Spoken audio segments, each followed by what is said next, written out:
最近有粉丝私信，希望出一期家家酱油的品牌故事。OK， 今天就给大家奉上。其实看到家家酱油4个字，品牌哥和这位粉丝的想法是一样的。大概10几年前，家家酱油的广告在电视上铺天盖地，超市里随处可见，甚至还成为了国内酱油行业的首家上市公司。但后来不知为何，海天成了酱油行业的老大，然后李锦记、帮厨、千和等品牌也争奇斗艳，唯独家家逐渐销声匿迹。回想起来，家家酱油这几年有2件事被广泛关注，但都偏负面。一是2023年海天酱油沸沸扬扬的添加剂事件，让很多酱油品牌开始营销零添加，其中家家找了玩科技与狠活的辛吉飞造势，还顺便干了一口。这本来是个正常的营销手段，但家家玩的一手好双标，明明自己有卖含添加剂的酱油，却一股劲儿把添加剂喷得体无完肤。第2件事就是最近发生的了，家家酱油创始人一家3口又成为了老赖。为啥又呢？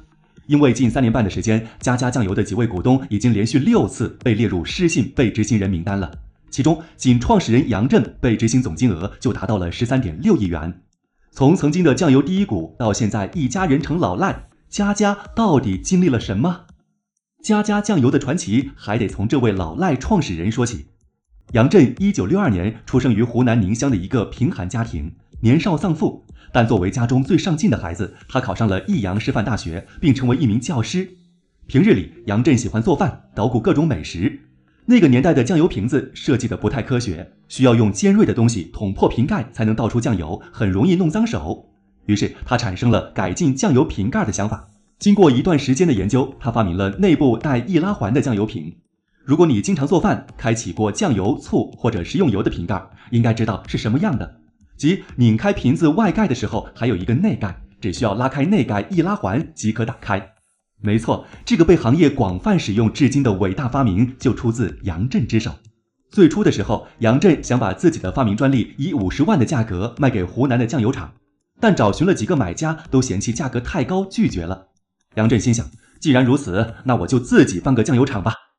作为一名教师，他对酱油酿造一窍不通，只好每天泡在图书馆，一边学习酱油酿造工艺，一边梳理办厂计划。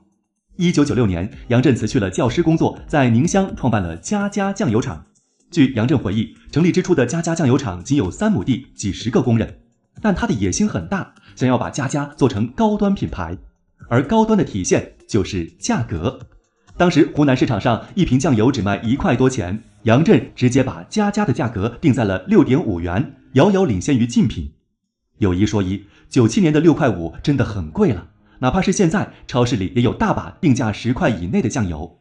但杨震这个人很会玩营销，他知道贸然定高价没人买，就开始大规模打广告，先在湖南本地的报纸上造势，然后再去电视台滚动播放广告片。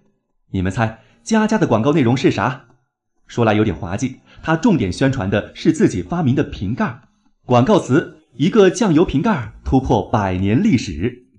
凭借概念新颖的宣发广告，很快湖南人都知道了家家酱油的特殊，吸引了不少人购买。另外，1998年，杨震还首次在湖南的食品行业推出了独家经销商制，大批经销商与家家建立了长期的战略合作伙伴关系。仅仅2年的时间，家家酱油销量就突破了1000万，成为行业黑马。或许是看见了广告的力量，进入新世纪后，家家酱油继续在广告上发力。2003年，杨震做了一个大胆的举动，他豪掷4800万拿下了央视2个月的标王。要知道，这些钱相当于家家酱油7年的全部利润，一旦失败，一切凉凉。倾尽家财，家家酱油的广告连续2个月，每天准时在中央1套7点整报时和7点半新闻联播结束后播放。值得一提的是，广告播放期间恰逢 SARS 肆虐，人们只能躲在家里无聊的看电视，家家的广告得到超乎寻常的收视率。彼时，除了宣传瓶盖外，家家酱油还推出了新的购物片广告片，广告词是1瓶当做2瓶用，突出家家酱油更容易给食材上色的特点。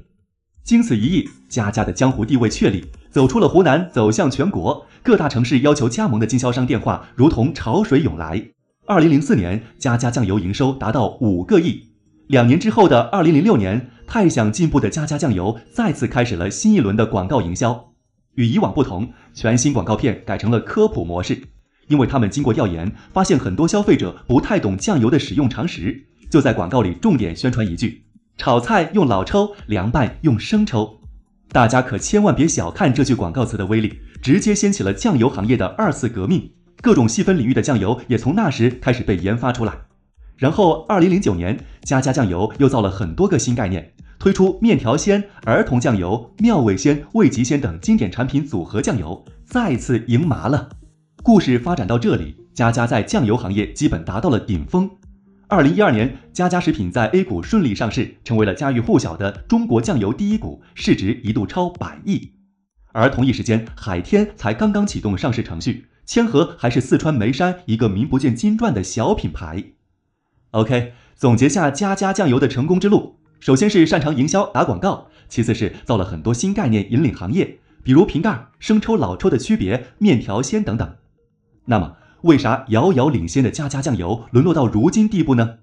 堡垒最容易从内部攻破。没错，家家酱油的失败关键就在于内部乱搞。首先是任人唯亲，公司上市后，创始人杨震便让儿子杨子江先后担任了副董事长、董事、总经理助理，妻子肖赛萍担任董事，堂兄杨旭东也曾担任过董事长和总经理，而家家食品的现任董事长周建文也是杨震的外甥女婿。哪怕是翻看现在家家上市公司主体的财报也非常离谱。ST 家家的前10大股东合计持有家家食品 47.13% 的股份，而杨震一家3口直接或间接持有的股份就达到了 42.29%。可以说家家食品是名副其实的家族企业。家族企业是好是坏咱不做评价，关键问题是公司交给亲戚们管，杨震自己去干嘛了呢？公开资料显示他在忙着资本运作。杨震早在2007年就额外成立了一家名叫卓越投资的新公司，主要用来投资各种他看好的行业。2015年，或许是看到电商的潜力，杨震带领家家食品向湖南本土才成立2个月的电商品牌云厨电商投了5000万，就此自建电商渠道。但遗憾的是，云厨电商连续2年亏损近3000万，看不到任何盈利希望。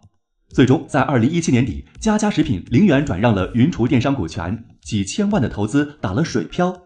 同一时间，杨震又准备收购辣妹子食品的100%股权，但这个辣妹子食品本就有杨震另一家公司投资的股权。这场收购被外界质疑为左手倒右手，涉嫌转移资金，后来又因为公司内讧，收购被终止。其实仅看这2个收购案例，似乎也不是多败家，因为离谱的事情总在后面。2018年，杨震做了个让外界匪夷所思的决定，收购金枪鱼钓。这个金枪鱼钓全名大连远洋渔业金枪鱼钓有限公司。为啥说收购它离谱呢？主要是因为这家公司仅仅是捕捞金枪鱼的而已，就是开着船带着钓绳在茫茫大海里捞鱼，不涉及金枪鱼养殖，也不涉及金枪鱼批发、零售、运输等综合性业务，哪怕是卖鱼都要挂靠另一家公司。说难听点，金枪鱼钓就是个纯打鱼佬，靠天吃饭的那种。假如那片海域里金枪鱼群哪天减少了，他就捞不到。但是这么一家不靠谱的公司开出了47亿的收购价。要知道，当年家家食品的账上资金只有20.59亿，这意味着杨震要开出差不多2倍的溢价去收购一家和酱油毫无关系且不靠谱也不值得的公司。更离谱的是，当年杨震一家3口所持的家家食品股权还因为债务纠纷被冻结了。到底是为何要在如此困难的情况下非要坚持收购金枪鱼钓？外界实在摸不透。不过家家食品毕竟是上市公司，要受到监管，杨震一意孤行的操作还是引来后续一系列的调查曝光。不查不知道，一查吓一跳。首先发现杨震利用自己的投资公司和关联方未经家家食品正常审批的情况下违规担保 1.53亿，然后又发现杨震利用公司网银系统违规开具无真实交易背景的商业承兑汇票 7.19 亿元，以及对外私自借款5400万。到2020年再次查出违规担保 4.66 亿。这一系列操作让家家食品股票受到严重影响，前面冠上了 ST。 至于收购金枪鱼钓这件事也被叫停草草了事。杨震也悔过自新，表示不乱搞了，要回归酱油主业。然而等他回过神来，酱油行业早就变天了。海天一家独大，中炬高新、厨邦、李锦记、千和一起4分天下，哪里还轮得到家家说话的份儿？巧合的是2022年因为科技与狠活、海克斯科技等话题，酱油添加剂事件闹得沸沸扬扬。海天陷入舆论无法自拔，清河趁机崛起，这让佳佳看到了翻盘的希望，赶紧压住零添加酱油赛道。当年双11，佳佳开始大规模主推零添加系列，先后走进罗永浩、张兰、李诞、金星等大流量主播直播间卖货。2023年初还邀请辛吉飞为品牌代言，直播过程时，辛吉飞更是直接干了一瓶佳佳酱油，以力证其天然健康性。